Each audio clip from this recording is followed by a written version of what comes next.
स्वागत नहीं करोगे तुम्हारे भाई का। So welcome welcome welcome everyone to this amazing short and sweet video, जहां मैं गाइड करने वाला हूं to my students who have given their attempt very recently. अभी जिनका अटेम्प्ट जस्ट खत्म हुआ है उनसे मैं बात करने आया हूं। बिकॉज कभी कभी क्या होता है, हमको समझ नहीं आता है कि सर हमको भी करना क्या चाहिए till the date of result. ठीक है, तो कुछ गलतियां काफी बच्चे करते हैं जो मैं चाहता हूं आप नहीं करो, इसलिए ये छोटा सा वीडियो आपके लिए बना रहा हूं। ध्यान से सुनना, लेकिन सुनने के पहले मुन्ना सब्सक्राइब करना बहुत जरूरी है, सब्सक्राइब जरूर कर लेना। ठीक है, अब सबसे पहली बात, ये वीडियो रेलिवेंट है सीए इंटर सीए फाइनल दोनों के बच्चों के लिए जिन्होंने भी अपना अटेम्प्ट दिया है। अटेम्प्ट के बाद क्या करें? नॉर्मली होता क्या है, अटेम्प्ट के बाद हमें ना रिजल्ट तक ऐसे ही मस्त वेट करते करते निकाल देते हैं। हमको समझ नहीं आता कब वो 1 डेढ़ 2 महीना चला गया और हमने कुछ किया ही नहीं उसके अंदर। तो अब इसका प्रॉपर यूटिलाइजेशन कैसे करना चाहिए सुनना। सबसे पहले अटेम्प्ट देने के बाद कुछ दिन का तो लेना चाहिए ब्रेक। एक कम से कम 4 5 6 दिन या हफ्ते भर का तो ब्रेक लेना चाहिए। ठीक है, तब तो कुछ नहीं करना चाहिए। उसके बाद आपको देखना पड़ेगा आप कौन से कैटेगरी में फॉलो कर रहे हो। कुछ बच्चे ऐसे होते हैं जिन्होंने अभी सिर्फ एक ग्रुप दिया था, है ना, और उनका अगला ग्रुप पेंडिंग है। तो don't wait for the result of the group you appeared. Why भाई, वो तुम क्लियर करो कि नहीं करो, दूसरा ग्रुप तो पढ़ना बाकी है ना। तो जो बाकी आपका पेंडिंग ग्रुप है उसकी क्लासेस अगर पेंडिंग है तो क्लासेस करना शुरू कर दो। ठीक है, अगर उसकी क्लासेस हो चुकी है तो उस बाकी ग्रुप को सेल्फ स्टडी करना शुरू कर दो।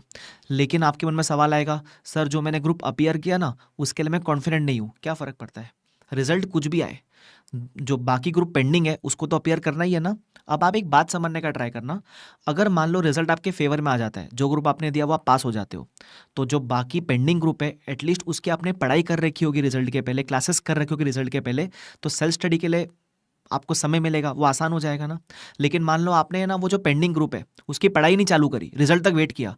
अब जो रिजल्ट में आप एक ग्रुप पास हो गए, अब रिजल्ट के दिन से लेकर अगले एग्जाम तक इतना समय नहीं होगा आपके पास कि जो पेंडिंग ग्रुप है उसको प्रिपेयर करके क्लासेस करके आप रिवाइज भी करके एग्जाम दे दो। फंस जाओगे, वो लूप में मत फंसना।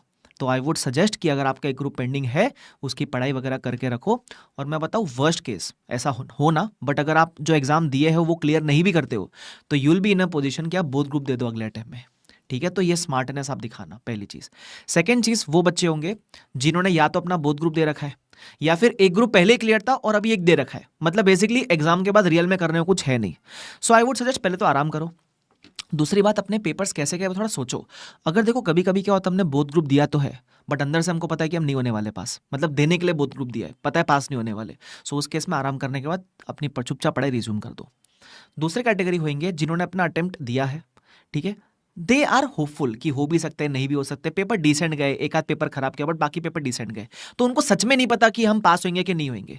तो उस केस में आपको अगर पढ़ने का मन नहीं करता है, आई वुड सजेस्ट थोड़ा ब्रेक लेने के बाद you can pursue what you wanted to. जैसे फॉर एग्जाम्पल कुछ बच्चों को अपना हॉबी वगैरह परस्यू करना पसंद है, आप वो कर लो, है ना। किसी किसी को ऐसा है कि सर मैं इंटरव्यू के लिए प्रिपेयर करूँ क्या, वो कर लो, है ना। मतलब मैं बोलूंगा आईसीआई के कुछ कॉन्फ्रेंसेज वगैरह होंगे वो अटेंड कर लो। ठीक है, रिज्यूम बिल्डिंग कर लो, इंटरव्यू प्रिपरेशन कर लो, ताकि जब आप पास आउट हो जाओगे तो आप you will be ready to give the interviews.